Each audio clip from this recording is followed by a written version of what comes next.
Isang magandang hapon po sa atin lahat mga idol. Yan po ay tracking. Narito tayo ngayon dito sa harapan ng tinatawag nating isang klase ng uri ng heavy equipment mga idol.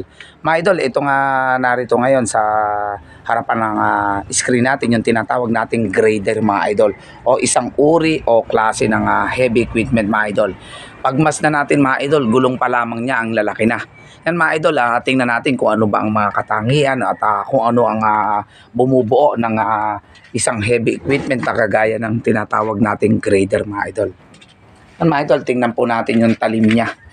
Yan, magmula sa dulo hanggang sa dulong-dulo mga idol, yung ganyan po kahaba.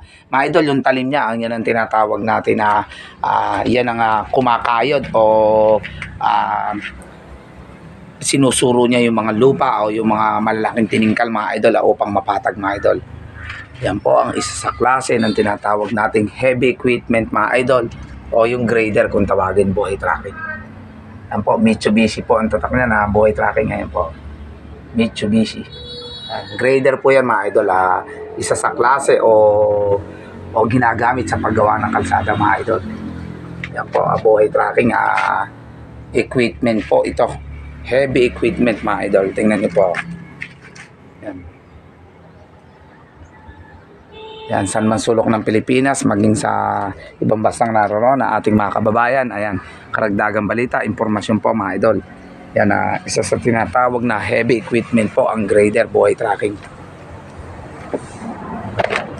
O mga idol.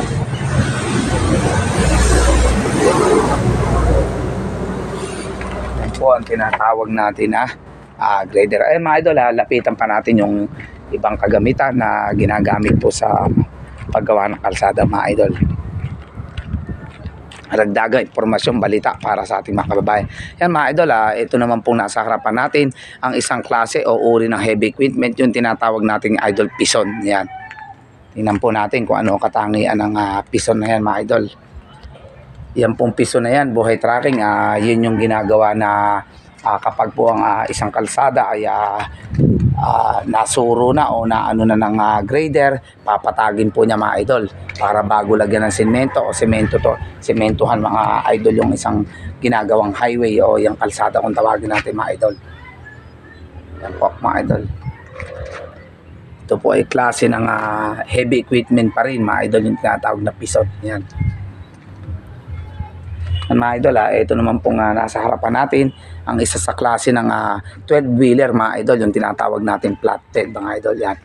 Diyan po isinasakay ang uri ng tinatawag nating heavy equipment mga idol. Yan.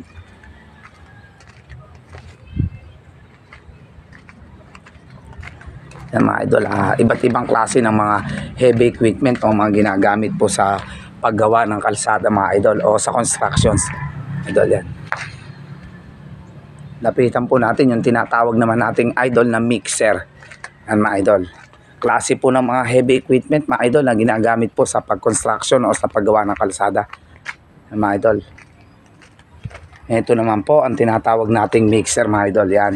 Lapitan natin at tingnan natin.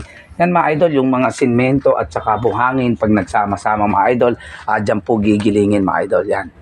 Yan po ang tinatawag natin na mixer naman mga idol. Yan po, dyan po buhay tracking dumadaan. Yan. Dito po dumadaan yan. Inilalagay po ang simento at saka yung mga buhangin dyan sa loob mga idol. Mga idol, iba't ibang klase po yan ng mixer buhay tracking. Yan po. Paggawa po sa construction, ginagamit yung mga equipment na yan mga idol. Yan, ano ng DPWH mga idol. Ng mga heavy equipment na paggawa po ng kalsada o highway, buhay tracking.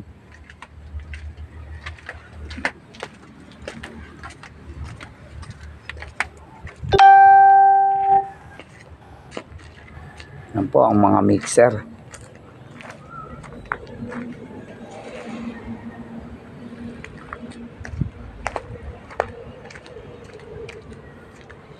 Ito naman po yung tinatawag natin 12-wheeler flatbed mga idol. Isang klase ng pinagsasakyan po ng mga heavy equipment mga idol. Yan tinatawag natin na 12-wheeler flatbed mga idol. Yan, oh. Wala siyang siding mga idol. May sarili siyang saka yan.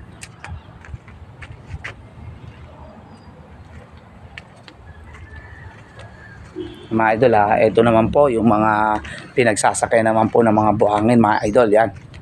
Yung mga 10-wheeler naman po na drop side mga idol. Yung tinatawag natin na nagdadam siya. Yan, mga dump truck mga idol kung tawagin.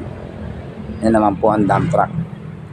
Lahat po na yan mga idol ang ating naipakita sa ating mga kababayan saan man sulok ng Pilipinas. Yan po ang mga kagamitan o ginagamit po ng mga sasakyan sa pagko-construction o sa paggawa ng isang highway o kalsada mga idol. Yan, kagaya na lamang nito mga idol. Yan, dump truck po. Yan. Sari-sari po ng sukat at sari-sari ng laki at haba. Yan, mga idol. Lahat po ng pinakita natin sa ating mga kababayan mga idol, yan po ang mga bumubuo ng paggawa ng highway o kalsada mga idol. Yan, gaya nito, grader. Yan po yung mga dump truck naman, buhay trucking.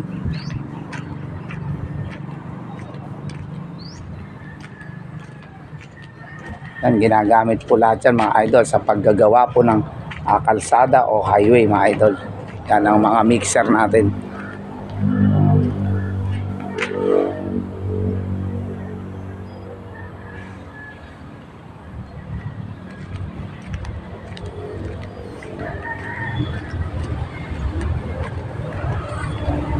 Ito naman po yung pison mga idol.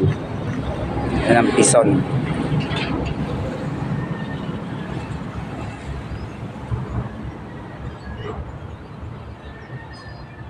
Mga idol, lapitan natin yung tinatawag na loader.